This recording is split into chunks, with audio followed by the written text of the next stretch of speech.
அஸ்ஸலாமு அலைக்கும். Hi guys, எல்லோரும் எப்படி இருக்கீங்க? அல்ஹம்துலில்லாஹ் நாங்களுமே ரொம்ப நல்லா இருக்கோம். நீங்கள் எல்லாம் நல்லா இருப்பீங்க அப்படின்னு நான் நினைக்கிறேன். இன்றைக்கி என்ன பார்க்க போகிறோம் அப்படின்னு பார்த்தீங்கன்னா, இன்றைக்கி வந்து எப்போவுமே சரி எங்கள் ஊருக்கு பக்கத்தில் இருக்க அவத்தாண்டு அப்படின்னு ஒரு கிராமம் இருக்கும். ஸோ அங்கே பார்த்தீங்கன்னா மே மந்த்து வந்து ஃபஸ்ட்டு இதில் பார்த்தீங்கன்னா கந்திரின்னு ஒன்று வைப்பாங்க. 3 நாள் நடக்கும்.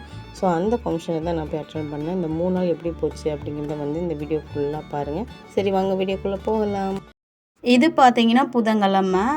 சென்னையிலேருந்து வந்ததுக்கப்புறம் பார்த்தீங்கன்னா, கொஞ்சம் அந்த தண்ணி மாற்றி குடிச்சனால வந்து கொஞ்சம் த்ரோட் இன்ஃபெக்ஷன், ஃபீவரிஷாக இருக்கிறது இந்த மாதிரிலாம் இருந்துச்சு. ஸோ 1 வீக்காக வந்து எங்கேயுமே போகாம வீட்டில் தான் ரெஸ்ட் எடுத்திருந்தோம். ரெகுலராக பார்த்தீங்கன்னா, காலையில் வந்து கடுங்காப்பி தான் போட்டு குடிச்சிட்ருக்கோம். ஸோ மார்னிங் பிரேக்ஃபாஸ்ட்லேருந்து ஷூட் பண்ணுவோம் அப்படின்னு சொல்லிட்டு எடுக்க ஆரம்பித்தேன். இன்றைக்கி மார்னிங் பிரேக்ஃபாஸ்ட் பார்த்தீங்கன்னா, நானும் பன்னீர் பட்டர் மசாலா சொல்லுவாங்கள்ல, அது வந்து செய்யலாம் அப்படின்னு பிளான் பண்ணியிருக்கு. நேற்றே வந்து நான் பன்னீர்லாம் செஞ்சு வச்சிட்டேன். ஒரு 1/2 லிட்டர் பாலில் வந்து பன்னீர் செஞ்சு வச்சாச்சு. இப்போ வந்து நம்ம நானுக்கு வந்து மாவு ரெடி பண்ண போகிறோம். நான் எல்லாருமே வந்து பார்த்திங்கன்னா மைதா மாவுலேயும் செய்வாங்க, கோதுமை மாவுலேயும் செய்வாங்க. நான் வீட்டில் வந்து கோதுமை மாவு இருக்கிறதுனால அந்த கோதுமை மாவை நான் சூஸ் பண்ணேன். இதில் வந்து ஈஸ்ட்டு போட்டு வந்து நான் செய்வாங்க. பட் நம்மகிட்ட ஈஸ்ட் கிடையாது அப்படிங்கிறனால தயிரில் என்ன பண்ணேன் அப்படின்னு பார்த்தீங்கன்னா, பேக்கிங் சோடா அப்புறம் பேக்கிங் பவுட்ரு போட்டுட்டு லைட்டாக சால்ட்டு, சீனி போட்டு இது எல்லாத்தையும் வந்து மிக்ஸ் பண்ணி வச்சுட்டேன். அந்த தயிரோடு இதெல்லாம் மிக்ஸ் பண்ணுறப்ப பார்த்தீங்கன்னா ஒரு மாதிரி நுர பொங்கி வர்ற மாதிரி இருந்துச்சு. ஸோ அதை எடுத்து நம்ம மாவில் லைட்டாக உப்பு போட்டுட்டு எண்ணெய் போட்டு அப்புறம் வந்து அந்த தயிரை மிக்ஸ் பண்ணிவிட்டு லைட்டாக தண்ணி தொளித்து மாவு வந்து ரெடி பண்ணிட்டேன். நான் ஏற்கனவே சொல்லியிருந்த மாதிரி பன்னீர் பார்த்தீங்கன்னா நேற்றே ரெடி பண்ணிட்டேன். அது வந்து ஃப்ரீசரில் வச்சுட்டேன்னா அது பார்த்திங்கன்னா நல்லா ஐஸ் கட்டி மாதிரி ஆயிடுச்சு. ஸோ அது வந்து கூலிங் போகிறதுக்காக வந்து மாவு பிசைறதுக்கு முன்னாடியே வந்து அதை எடுத்து வெளியே வச்சாச்சு. இப்போ பன்னீர் பட்டர் மசாலாவுக்கு ஒரு பேஸ்ட் வந்து ரெடி பண்ணிக்க போகிறோம். அதுக்கு மிக்ஸி ஜாரில் பார்த்தீங்கன்னா 4 பழுத்த தக்காளி, முந்திரி பருப்பு, இஞ்சி, வெள்ளைப்பூடு. உங்கள்கிட்ட பேஸ்ட் இருக்குது அப்படின்னா 1 ஸ்பூன் சேர்த்துக்கோங்க. பட் என்கிட்ட பேஸ்ட் இல்லை அப்படிங்கிறனால நான் வந்து கொஞ்சமாக இஞ்சியும் வெள்ளைப்பூடும் போட்டு நல்ல பேஸ்ட்டை அரைச்சி எடுத்துக்க போகிறேன். பேஸ்ட்டை அரைச்சி எடுத்ததுக்கப்புறம் பார்த்தீங்கன்னா அதில் பார்த்தீங்கன்னா காஷ்மீர் ரெட் சில்லி பவுடர் இருக்கும் பார்த்தீங்களா, அது 1 ஸ்பூன் போட்டிருக்கேன். உங்கள்கிட்ட மிளகா இருக்குது அப்படின்னா 1 மிளகா போட்டு நல்லா அரைச்சி எடுத்துக்கோங்க. இப்போ பேஸ்ட் ரெடி ஆயிடுச்சு. இப்போ வந்து நம்ம வந்து பன்னீரை வந்து ரோஸ்ட் பண்ணி எடுக்க போகிறோம். அதுக்கு பார்த்தீங்கன்னா ஒரு பேன் வச்சு அதில் கொஞ்சமாக எண்ணெய் ஊற்றிட்டு அதில் வந்து 1/4 ஸ்பூன் பார்த்தீங்கன்னா காஷ்மீர் ரெட் சில்லி பவுடர், கொஞ்சமாக வந்து உப்பு போடணும். நல்லா ஆயில் ஹீட் ஆனதுக்கப்புறம் போட்டிங்கன்னா கருகிடும். ஸோ அது லைட்டாக வந்து சூடேறும் பார்த்தீங்களா, அப்போவே அந்த ரெட் சில்லி பவுடர் போட்டுட்டு பன்னீரை வந்து பார்த்திங்கன்னா நம்ம பரட்டி எடுத்து ரோஸ்ட் பண்ணி எடுக்க போகிறோம். இந்த மாதிரி கடையில் வாங்கினது பார்த்திங்கன்னா கொஞ்சம் நல்லா இதாக இருக்கும். பட் நம்ம வீட்டில் செஞ்சது பார்த்திங்கன்னா டக்குன்னு உடஞ்சிடும். ஸோ வந்து கொஞ்சம் கேர்ஃபுல்லாக பரட்டி இந்த மாதிரி ரோஸ்ட் பண்ணி எடுத்துக்கோங்க. இப்போ வந்து நம்ம தாளிப்பு கொடுத்துடலாம். நம்ம பன்னீரை வந்து ரோஸ்ட் பண்ணி எடுத்தோம்ல அதே பேனில் பார்த்தீங்கன்னா கொஞ்சமாக வெங்காயம், 2 பச்சை மிளகா போட்டிருக்கேன். வெங்காயம் வதங்கிறதுக்கு லைட்டாக சால்ட்டு போட்டிருக்கேன். அதுக்கப்புறம் பார்த்திங்கன்னா வீட்டில் அரைச்ச மிளகா பொடி அது 1 ஸ்பூன் போட்டிருக்கேன். அதுக்கப்புறம் கரம் மசாலா தூள் 1 ஸ்பூன் போட்டிருக்கேன். இது ரெண்டையும் நல்லா மிக்ஸ் பண்ணி விட்டதுக்கப்புறம் பார்த்திங்கன்னா அரைச்ச பேஸ்ட் இருக்கும் பார்த்திங்களா, அந்த பேஸ்ட்டை வந்து நம்ம மிக்ஸ் பண்ணிக்க போகிறோம். நம்ம பச்சையாக தான் அரைச்சிருக்கோம் அப்படின்னம்னா நல்லா அந்த பச்சை வாசனைலாம் போய் அந்த மேலே வந்து ஆயில் பிரிஞ்சு வரும். அந்த ஸ்மெல் தான் கரெக்டாக இருக்கும். அப்போ பார்த்தீங்கன்னா நம்ம லைட்டாக வந்து தண்ணி சேர்த்துக்கணும். இது வந்து கட்டியாக இருந்தால் தான் டேஸ்ட் வந்து ரொம்ப நல்லாயிருக்கும். ஸோ வந்து மிக்ஸி ஜார் லைட்டாக அலசிட்டு அந்த மசாலா தண்ணியை மட்டும் தான் சேர்த்துக்கிறேன். எக்ஸ்ட்ரா தண்ணி எதுவுமே சேர்க்கலை. அதுக்கப்புறம் நம்ம ரோஸ்ட் பண்ணி வச்சுருக்க அந்த பன்னீரையும் சேர்த்து லைட்டாக கொதிக்க ஊட்டி எடுத்தோம்னா பன்னீர் பட்டர் மசாலா ரெடி. ரொம்ப சிம்பிள் தான், வீட்டில் இருக்கிறத வச்சு செஞ்சிடலாம். டேஸ்ட்டும் வந்து ரொம்ப நல்லாயிருக்கும். கண்டிப்பாக இதை வந்து நான் சப்பாத்தி, தோசைக்கு கூட நல்லா இருந்துச்சு. ஸோ கண்டிப்பாக ட்ரை பண்ணி பாருங்கள். ரொம்ப சிம்பிளான மெத்தட் தான், பேர் தான் கொஞ்சம் டிஃப்ரெண்ட்டாக இருக்குது.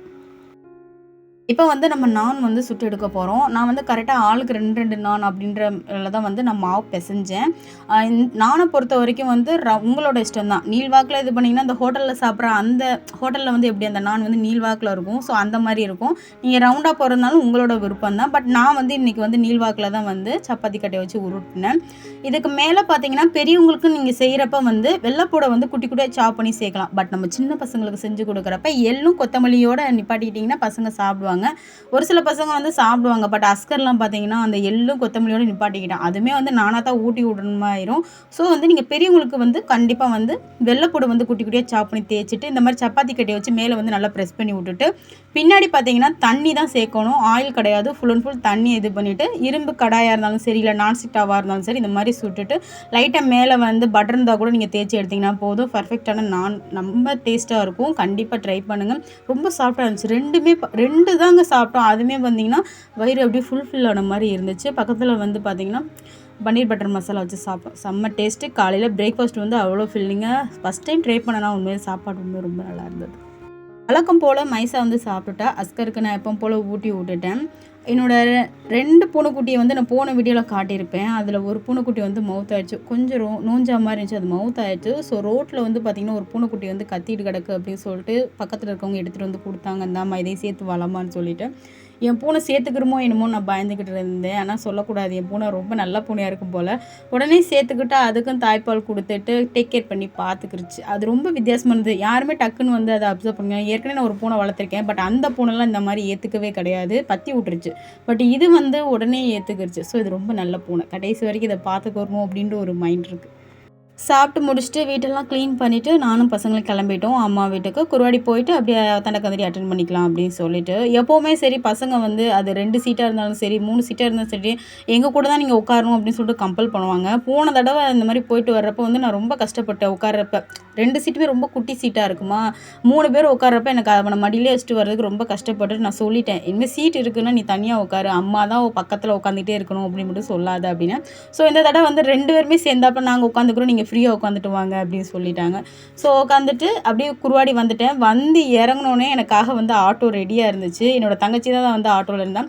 பசங்க 2 பேரும் ரொம்ப ஓவர் வெயிலாக இருந்துச்சு. இல்லை எங்களை வீட்டில் விட்டுருங்க, நீங்கள் வேணால் கந்திரிக்கு போங்க அப்படின்னு சொல்லியிருந்தாங்க. இந்த கந்திரி எங்கே அப்படின்னு பார்த்தீங்கன்னா சிறுகுடி அப்படின்னு ஒரு ஊர் இருக்குது. அவத்தாண்டையிலேருந்து சிறுகுடி, அதாவது புனவாசல் அப்படின்னு ஒரு இடம் இருக்கும். அங்கேருந்து உள்ளே ஒரு 10 கிலோமீட்டர் போனோம் அப்படின்னா சிறுகுடின்னு ஒன்று. அது ஒரு தர்கா தான், போயெல்லாம் சொல்ல விரும்பல, அது ஒரு தர்கா தான். பட் அங்கே வந்து கந்திரி வைக்கிறாங்க அப்படின்னு சொன்னாங்க. இத்தனை வருஷமாக நான் குருவாடியில் இருந்திருக்கேன். பட் ஒரு தடவை கூட அந்த சிறுகுடி அப்படின்ற ஒரு ஊருக்கு நான் போனதே கிடையாது.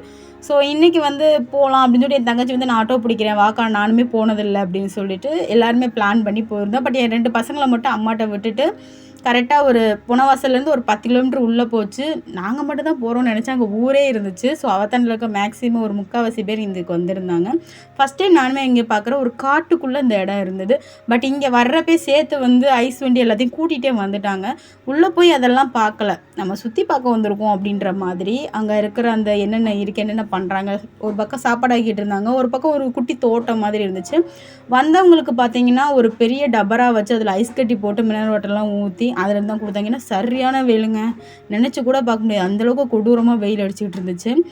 சாப்பாடு பார்த்திங்கன்னா நாங்கள் வந்து 2 மணிக்கு வந்து ரீச் ஆனோம். சாப்பாடு பார்த்திங்கன்னா 3:30 தான் நாங்கள் சாப்பிடவே ஆரம்பித்தோம். சரியான கூட்டம், பிள்ளைகளுக்குலாம் பசி எடுக்க ஆரம்பிச்சிச்சு. அப்போ தான் யோசித்தேன், மைசாவும் அஸ்கரும் வராது, ரொம்ப நல்லதாக போச்சு அப்படின்னு சொல்லிட்டு. எப்பவும் போல் நெய்ச்சோறும் மட்டன் தாளிச்சாவும் வச்சு சாப்பிட்டுட்டு அப்படியே ஒரு குல்பேஸ் வாங்கி சாப்பிட்டு ரிட்டன் வந்து ஊருக்கு கிளம்பியாச்சு. நான் ஸ்டார்டிங்கில் வந்து தப்பாக சொல்லிட்டேன். அவத்தாண்ட வழியாக இது வர முடியாது. இது முதுகுளத்தூருக்கு பக்கத்தில், அதாவது ஆப்பனூர்னு சொல்லுவாங்க, அதுக்கு பக்கத்தில் தான் இந்த புனவாசல். அதுக்குள்ளே ஒரு 10 கிலோமீட்டர் தான் இந்த சிறுகுடி அப்படின்னு இருக்குது. இது ஒரு குக்கிராமம் தான். டைமிங் தான் வந்து பஸ் இருக்கும். காலையில் ஒரு பஸ்ஸு, சாயந்தரம் ஒரு அந்த மாதிரி இருக்கும். ரிட்டன் நாங்கள் கிளம்புறப்ப என் மக வந்து போகிறப்பே சொல்லிவிட்டு அந்த மாதிரி எனக்கு வர்றப்ப பலரசம் மட்டும் வாங்கிட்டு நீங்கள் வீட்டுக்கு வாங்க அப்படின்ட்டா. ஸோ அதை மட்டும் வாங்கிட்டு அப்படியே வீட்டுக்கு கிளம்பியாச்சு. ரீசெண்ட் டேஸாக பார்த்தீங்கன்னா ஸ்கூட்டரோடு சேர்த்து இந்த தள்ளுபடி அட்டாச்மெண்ட்டோடு பார்த்தீங்கன்னா பானிபூரி அப்புறம் காளான் இதெல்லாம் சேர்த்து விற்கிறாங்க. எப்போயாவது ஒரு தடவை ஊருக்குள்ளே வருவாங்க, அதாவது வீக்லி ஒன்ஸ் வந்து உள்ளே வருவாங்கன்ட்டு. ஸோ இன்றைக்கி வந்து வந்திருந்தாங்க. ஏன்னா ரெகுலராக மேக்ஸிமம் யாரும் வாங்கி சாப்பிட மாட்டாங்க. பட் வீக்லி ஒன்ஸ்னால் கண்டிப்பாக வந்து பசங்களுக்கு வாங்கி கொடுப்பாங்க அப்படின்னு சொல்லிட்டு வாங்கியிருந்தாங்க. நாங்கள் வந்து பார்த்திங்கன்னா காளாண்டும் மசாலா பூரியும் வாங்கியிருந்தோம். மசாலா பூரி பார்த்திங்கன்னா 25 ரூபா, காளான் வந்து 30 ரூபா. காராயிரம் அந்த மாதிரி எதுவுமே இல்லை, பசங்களுக்கு தாராளமாக வாங்கி கொடுக்கலாம். பட் ஓவர் டிஷ்ஷாக இருந்த மாதிரி இருந்து, சரி என்றைக்கோ ஒரு நாள் தான் வாங்கி கொடுக்குறோம் அப்படின்னு சொல்லிட்டு வாங்கி கொடுத்தாச்சு. நைட்டுக்கு வழக்கம் போல் தோசை சுட்டு சாப்பிட்டுட்டு கீழே படுத்தாச்சு. மேலே போகலை, ஓவராக காற்றடிக்குது அப்படிங்கிறதுனால அம்மா வந்து மேலெலாம் தூங்கானே நீ கீழே படுத்துக்கோ அப்படின்ட்டாங்க. ஸோ நானும் பசங்கள்லாம் கீழே படுத்துக்கிட்டோம்.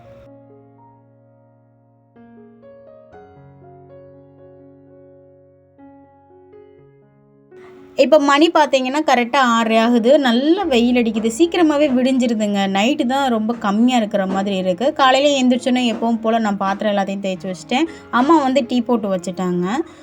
எங்கள் வீட்டுக்கு ஒரு ஃப்ரண்ட்டில் பார்த்தீங்கன்னா ஒரு இடிஞ்ச வீடு மாதிரி இருக்கும், கொஞ்சம் தள்ளி இருக்கும். ஸோ அங்கே பார்த்தீங்கன்னா கீரிப்புள்ள இருக்கும் பார்த்தீங்களா, ஒரு அம்மா 3 குட்டிங்க அது ரவுண்ட்ஸ் அடிச்சுட்டே இருந்தாங்க. கீரிப்புள்ள இருக்குது அப்படின்னா பாம்பு இருக்குன்னு சொல்லுவாங்க. ஸோ அந்த இடத்துல வந்து பாம்பு இருக்குன்னு ஆல்ரெடி சொல்லிட்டாங்க. ஸோ கீரிப்புள்ளைலாம் பார்த்தீங்கன்னா குட்டி குட்டியாக அழகாக தெரிஞ்சு, ரொம்ப நாள் கழிச்சு இப்போ தான் நான் கீரிப்புள்ளையே பார்க்குறேன்னு சொல்லிட்டு அதை நின்று பார்த்துக்கிட்டு இருந்தோம்.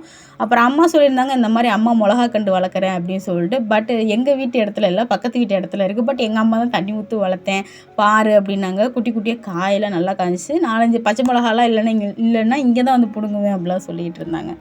காலையில் பிரேக்ஃபாஸ்ட்டுக்கும் முட்டைலாம் போட்டு முட்டை சேமியா பண்ணி வச்சுட்டேன். சேமியா காலையில் பிரேக்ஃபாஸ்ட் சாப்பிட்ட கையோட அம்மா என்ன பண்ணிட்டாங்கன்னா, போன வீடியோலே வந்து மரத்தில் வந்து புளிலாம் உலுப்பிட்டு வந்தாங்க பார்த்தீங்களா, இப்போ வந்து அதை காய வச்சுட்டு அதில் இருக்கிற அந்த புளிமுத்து இருக்கும் பார்த்தீங்களா, அதை எடுத்து ரிமூவ் பண்ணிக்கிட்டு இருந்தாங்க. இந்த புளிமுத்தை பார்க்குறப்ப எனக்கு ஒரு ஞாபகம் இருக்குது. சின்ன வயசில் என்ன பண்ணுவாங்கன்னா, இதை வந்து லைட்டாக வறுத்துட்டு லைட்டாக உப்பும் தண்ணியும் போட்டு நைட்டு ஃபுல்லாக ஊற வச்சுருக்காங்க. காலையில் எடுத்து சாப்பிட்றதுக்கு இல்லை அன்றைக்கி முழுக்க அது எந்த அளவுக்கு ஊறுதோ சாப்பிட அவ்வளோ டேஸ்ட்டாக இருக்கும். ஈவினிங் ஸ்நாக்ஸாகவும் சாப்பிட்ருக்கோம். காலையில் ஸ்கூலுக்கு போகிறப்ப எப்படி சாப்பிட்டுட்டு போகிற அந்த பழக்கமும் இருக்குது. ஸோ அதுதான் எங்கள் அம்மா சொல்லிட்டு இருந்தாங்க, இதெல்லாம் எப்படி சாப்பிடுவீங்க அப்படின்ட்டு. பட் இப்போ ஒரு முத்து கூட சாப்பிட முடியல, அதான் உண்மை. கரெக்டாக 1 மணிக்கு குருவாடியிலேருந்து கிளம்பணும். குருவாடியிலேருந்து 2-3 கிலோமீட்டர் கரெக்டாக சொல்கிறேன்னா என்னென்னு தெரில. கம்மாவளியே போனோம்னா 2 கிலோமீட்டர், ரோடு வைஸ் போனோம்னா 3 கிலோமீட்டர் ஆகும். ஊருக்குள்ளே கூடி தான் போகணும். கரெக்டாக அவத்தாண்டன்னு வந்துடும். அவத்தாண்டையில் எப்போவுமே மே வந்து ஒரு 5, 6, 7, 8, 9 இது இந்த 10க்குள்ளே 5 to 10க்குள்ளே ஏதாவது ஒரு தேதியில் பார்த்திங்கன்னா 2 நாள் சூஸ் பண்ணி இந்த மாதிரி கந்திரி வைப்பாங்க. அவத்தாண்டையிலேருந்து காலி பண்ணி இந்த மாதிரி பொழைக்கிறதுக்காக வேறு ஊர் போயிருப்பாங்க பார்த்திங்களா, அவங்க தான் அங்கேருந்து மெட்ராஸ்லேருந்து தான் மேக்ஸிமம் எல்லா மக்களுமே வந்திருப்பாங்க. ஒரு சில பேர் அங்கங்கே இருப்பாங்க. வருஷத்துக்கு ஒரு தடவை ஃபேமிலி அப்புறம் எல்லாருமே கூட்டிகிட்டு வந்து ரிலேட்டிவ்ஸ் எல்லாத்தையுமே கூட்டிகிட்டு வந்து இந்த மாதிரி கந்திரி வச்சு சாப்பிடுவாங்க. ஸோ அதுக்கு தான் வந்து நம்மளும் கலந்துக்க வந்திருக்கோம். நாங்கள் வர்றப்போ வந்து பந்தி ஆரம்பிக்கல. கந்தி ஆரம்பிக்கிறது 2 மணி ஆகும்னு சொல்லிட்டாங்க. ஸோ பக்கத்துலேயே பார்த்திங்கன்னா கம்மா இருக்கும். அங்கே எப்போவுமே தண்ணி இருக்கும். இந்த மாதிரி டயத்தில் நிறைய தண்ணி இருக்கும். ஸோ அதையும் பார்த்துட்டு இருந்தோம். பசங்க வேறு மீன் பிடிச்சிக்கிட்டு இருந்தாங்களா, அதையும் பார்த்துட்டு அந்த கம்மா ஓரங்களில் நிறைய மரத்தில் பார்த்திங்கன்னா புளியம்பழம் அப்படியே இருந்துச்சு. பட் எங்கள் ஊரில் பார்த்திங்கன்னா எல்லாத்தையும் உளுப்பி உடச்சி புளியாக்கி வீட்டு கொடுக்க ஆரம்பிச்சிட்டாங்க. பட் இங்கே எதுவுமே யாருமே எடுக்கலை. ஏன் அப்படி இருக்குது அப்படின்னு சொல்லிட்டு நாங்கள் 2 புளி எடுத்து சாப்பிட்டு அப்படியே வந்து பந்திக்கு வந்து உட்கார ஆரம்பிச்சிட்டோம். வழக்கம் போல் தான். ஆனால் நாங்கள் தான் ஃபஸ்ட்டு பந்திலே உட்காந்துருந்தோம். எப்பவும் போல் வந்து குஸ்கா சோறும் அதுக்கப்புறம் வந்து மட்டன் தால்ச்சாவும் போட்டிருந்தாங்க. இந்த தடவை வந்து பாஸ்மதி ரைஸில் போட்டிருந்தாங்க. டேஸ்ட் வைஸ் உண்மையில ரொம்ப நல்லா இருந்துச்சு. சாப்பிட்டுட்டு எப்பவும் போல் ஒரு ரோஸ் மில்க் ஐஸை வாங்கி சாப்பிட்டுட்டு ஆட்டோவில் ஏறி திரும்ப அகைன் வந்து வீட்டுக்கு கிளம்பிட்டோம்.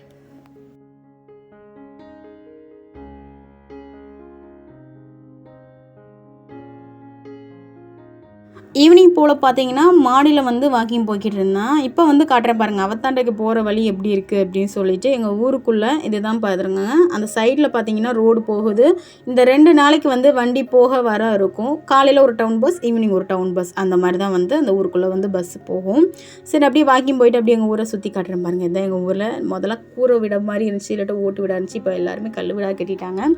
ஈவினிங் வந்து என் ஃப்ரெண்டோட பொண்ணுக்கு வந்து பர்த்டே, கேக் வெட்டியிருந்தா. ஸோ கொடுத்து விட்டுருந்தாளா, அதனால் அதையும் உட்காந்து சாப்பிட்டுட்டு அப்படியே மறுநாள் காலையில் கண்டினியூ பண்ணுவோம். மறுநாள் காலையில் பார்த்தீங்கன்னா அம்மா வந்து துணி நிறைய இருக்குது, நான் துணி துவைக்க போகிறேன்னு சொல்லிட்டு காலையில் எழுந்திரிச்சோடனே வந்து கிளம்பிட்டாங்க. மணி பார்த்திங்கன்னா 7 மணி ஆகுது. டீ குடித்த கையோடு வந்து துணி துவைக்க வந்தாச்சு. இந்த கிணறை நோட் பண்ணிக்கோங்க. நான் சின்ன பிள்ளையாக இருக்கிறப்பையும் சரி, நான் கல்யாணம் முடிக்கிற வரைக்கும் சரி, மைசாத்தா கல்யாணம் முடிக்கிற வரைக்கும் இந்த கிணத்துல இருந்தால் தண்ணி குடித்தோம். ஒரே ஒரு தடவை வந்து என்ன ஆகி போச்சு அப்படின்னா, சரியான ஒரு 8 வருஷத்துக்கு மழையே பெய்யலை. பட் அதுக்கப்புறம் பேஞ்ச மழையில் பார்த்தீங்கன்னா இந்த கிணறே முழுகிற அளவுக்கு வந்து தண்ணி வந்துச்சு. ஸோ நல்ல தண்ணி கெட்ட தண்ணியாக மாறிடுச்சு. அதுக்கப்புறம் வந்து எங்களுக்கு தண்ணி பஞ்சம் வந்து அதுக்கப்புறம் தான் மினரல் வாட்டரே வாங்கி குடிக்க ஆரம்பித்தாங்க. அது வரைக்கும் நான் அங்கே இருக்கிற வரைக்கும் எனக்கு 18 வயசு வரைக்கும் நான் ஊற்று தண்ணி, இந்த பாச்சாக்கிணத்து தண்ணியை தான் நான் குடிச்சிருக்கேன். அம்மா வந்து துவைச்சிருந்தாங்க. ஸோ நான் அலசி புழிஞ்சு அதுக்கப்புறம் நாங்கள் 2 பேரும் கிளம்பி வீட்டுக்கு வந்துட்டு கையோடு வந்து காய போட்டுட்டோம்.